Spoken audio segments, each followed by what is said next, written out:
আসসালামু আলাইকুম দর্শক বন্ধু, দৈনন্দিন রান্নাবান্না ও রুচি রাজু চ্যানেলে আপনাদের সবাইকে স্বাগতম। আশা রাখছি সবাই ভালো আছেন, সুস্থ আছেন। দর্শক, ভেজিটেবলস রোলগুলো অনেক সময় বানানোর ঝামেলার প্রক্রিয়ার কারণে আমরা একদমই বানিয়ে খেতে চাই না, কিন্তু আজ একদম সহজ উপায় করে দেখাচ্ছি। কেজি পরিমাণ দেশি মুরগির মাংস নিয়েছি। আপনারা যে কোনো মুরগির মাংস নিলেই হবে। আমি দেশি মুরগি ছিল তাই এর সাথে 2-4টা কলিজাও দিয়ে দিয়েছি। ছোট ছোট করে কেটে ভালোভাবে ধুয়ে পানিটা ছেঁকে নিয়েছি।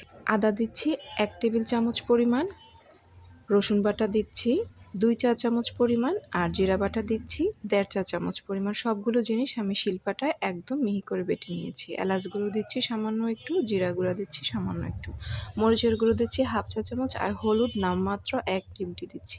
লবণ দিচ্ছি 1/2 চা চামচ পরিমাণ, আর 1 টেবিল চামচ পরিমাণ সয়া সস দিচ্ছি। আর কোনো বাড়তি উপকরণ, গোলমরিচের গুঁড়োটা আমি এখানে স্কিপ করছি, চাইলে আপনারা দিতে পারেন। হয়ে যায় নর্মাল যে ঘরোয়া উপকরণগুলো আছে, নর্মাল যে আমরা মাংসটা রান্না করি তা দিয়ে কিন্তু এই রেসিপিটা তৈরি করে ফেললাম। ভালোভাবে ঢাকনা দিয়ে নর্মাল ফ্রিজে রেখে আরও বেশিক্ষণ রাখবেন। এখন নামিয়ে নিয়ে একটি ফ্রাই প্যানের মধ্যে 1 টেবিল চামচ পরিমাণ সয়াবিন তেল দিচ্ছি, আর এখানে কয়েকটি এলাচ, দারুচিনি, তেজপাতা দিয়ে দিচ্ছি, আর 1 মুঠো দেশি পেঁয়াজ কুচি দিচ্ছি। মিডিয়াম হিটে পেঁয়াজগুলোকে 1 থেকে 1.5 মিনিট একটু ভেজে নিব। হালকা লাল লাল হয়ে যখন আসবে তখন এর মধ্যে মেরিনেট করা মাংসগুলো দিয়ে দিচ্ছি। মাংস দেওয়ার আগে আমি একটি লাল টুকটুকে বড় সাইজের টমেটো কিউব করে কেটে নিয়েছি। আপনারা চাইলে মেরিনেট করার সময় টমেটোটা ব্লেন্ড করে বা শিলপাটা বেটে তখনও কিন্তু দিতে পারতেন। টমেটোটা একটু মাখা মাখা হয়ে আসলে, সফট হয়ে আসলে, এখন আমি পরবর্তী উপকরণগুলো এখানে দিয়ে দিচ্ছি। প্রথম এই পর্যন্ত রান্নাটা কিন্তু মিডিয়াম হিটে অবশ্যই করতে হবে। এখন আমি মাংসের কিমাটা দিয়ে দিচ্ছি।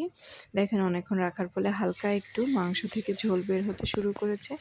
এখন হাই হিটে আমি এই মাংসটাকে রান্না করে নেব। মাংসটা দেওয়ার সাথে সাথে যদি চুলার হিটটা কমিয়ে দেন বা অল্প হিটে রান্না করেন সেক্ষেত্রে কিন্তু পানি বের হবে। আমি প্রথমে আধা মিনিট একদম হাই হিটে ঢাকনা ছাড়া নেড়ে চেড়ে দিয়ে হাই হিটে আবারও 3-4 মিনিটের জন্য ঢাকনা দিয়ে রেখে দিয়েছি। তবে অবশ্যই একটু এখানে নেড়ে চেড়ে দিতে হবে।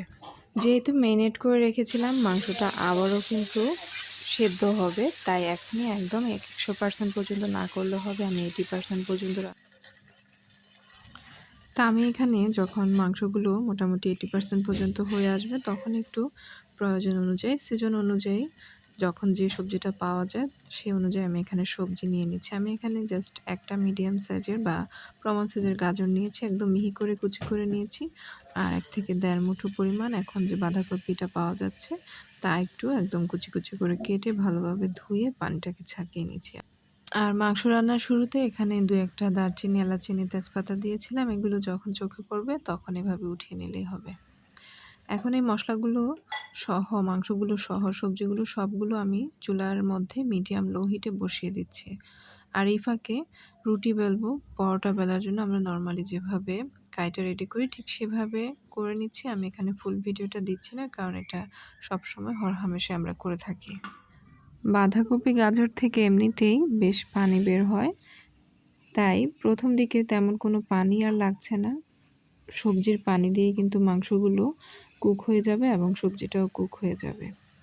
যতটুকু সম্ভব সবজি মাংসটা থেকে পানিটা একদম শুকিয়ে নিতে হবে। আর শেষমেশ একটু জিরার গুঁড়ো আর একটু ধনেপাতা দিয়ে দিচ্ছি। ধনেপাতাটা অপশনাল, যখন থাকবে তখন দিলেই হবে। তো এরকম ঝরঝরে যখন হয়েছে তখন আমি চুলা থেকে নামিয়ে একটা চ্যাপ্টা প্লেটের মধ্যে ছড়িয়ে দিচ্ছি যাতে করে ভাপটা কমে যায়। সবজিটা ঠান্ডা হতে হতে এইদিকে অনেকগুলো এরকম রুটি বেলে নিব। রুটিটা যতটুকু সম্ভব একদম পাতলা করে বেলতে হবে। দেখেই কিন্তু বুঝতে পারছেন যত বেশি পাতলা হবে তত কিন্তু যখন ভাজবো তখন রোলগুলো একটু মুচমুচে মুচমুচে ভাব আসবে, অনেকটা মোগলাই যেরকম হয় ওই রকম।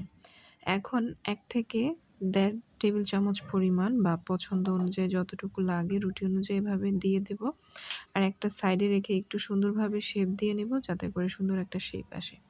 আর রুটিগুলোর সময় একদম যে লেটলেটে কাইটা হয় ওখান থেকে কিছুটা রেখে রুটির চারপাশে এভাবে দিয়ে দিব যাতে করে একটা আঠার কাজ করে এটা খুব ভালো বাইন্ডিং করবে। আর এরকম যদি না থাকে সেক্ষেত্রে হালকা একটু পানি দিলেও কিন্তু এটা বাইন্ডিংয়ের কাজ করবে। এরপর বলার চেয়ে কিন্তু দেখেই ভালো বোঝা যাচ্ছে, এভাবে সুন্দর করে এভাবে লম্বা লম্বা 2-3 ইঞ্চি শেপ করে নিয়ে অনেকগুলো রেডি করে নিতে হবে। তবে যেহেতু অনেকগুলো একসাথে আমরা একটা ট্রে বা প্লেটের মধ্যে রাখছি, এই প্লেটের মধ্যে বা ট্রের মধ্যে যদি একটু সামান্য তেল ব্রাশ করে নেওয়া যায়, তাতে করে সময় লাগলেও এগুলো কিন্তু প্লেটের গায়ে তলায় লেগে যাবে না। এখন একটা ফ্রাই প্যানের মধ্যে বা যেকোনো একটা ভাজার কড়াইয়ের মধ্যে মোটামুটি রোলগুলো যাতে হাফ পরিমাণ ডুবে যায় এরকম অনুযায়ী তেল দিতে হবে, সয়াবিন তেল। পাত্র অনুযায়ী একসাথে ৮-১০ টি দেওয়া যায়। আর চুলার হিটটা ১ম দিকে গরম যখন হয়ে আসবে তখন চুলার হিটটা একটু মিডিয়াম টু মিডিয়াম লো করে দিতে হবে। না হয় কিন্তু একদম টগবগে এবং হিটেড তেলের মধ্যে দিলে সাথে সাথেই কিন্তু একটা পিঠ লালচে হয়ে যাবে এবং ভেতর থেকে কাঁচা থেকে যাবে।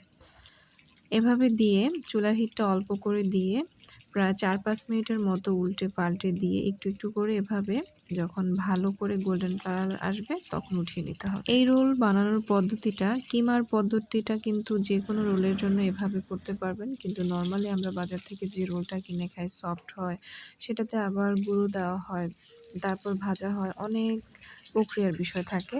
কখনো যদি হুটহাট খেতে মন চায় তখন কিন্তু এভাবে করে ফেললে একদম তাড়াতাড়িও খাওয়া যায় আর স্বাদটাও কিন্তু পাওয়া যায়, একদম দোকানের চেয়েও খারাপ না।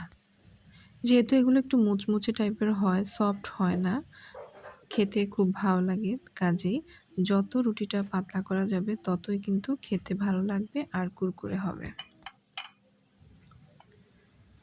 নিজের পছন্দ অনুযায়ী যতটুকু ব্রাউন করতে ইচ্ছে করবে, লাল করতে ইচ্ছে করবে ততটুকু করলেই কিন্তু হয়ে যাবে। বিকেলে বা সন্ধ্যায় যেকোনো চায়ের আড্ডার সাথে এই রোলগুলো কিন্তু একদম মানিয়ে যায়।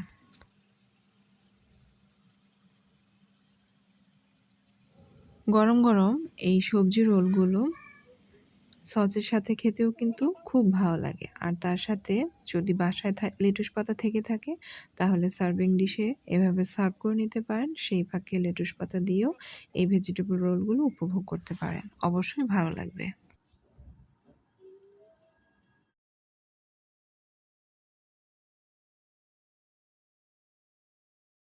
এভাবে বানিয়ে না ভেজে ডিপ ফ্রিজেও কিন্তু ১ থেকে ১.৫ মাসের মতো সংরক্ষণ করতে পারবেন।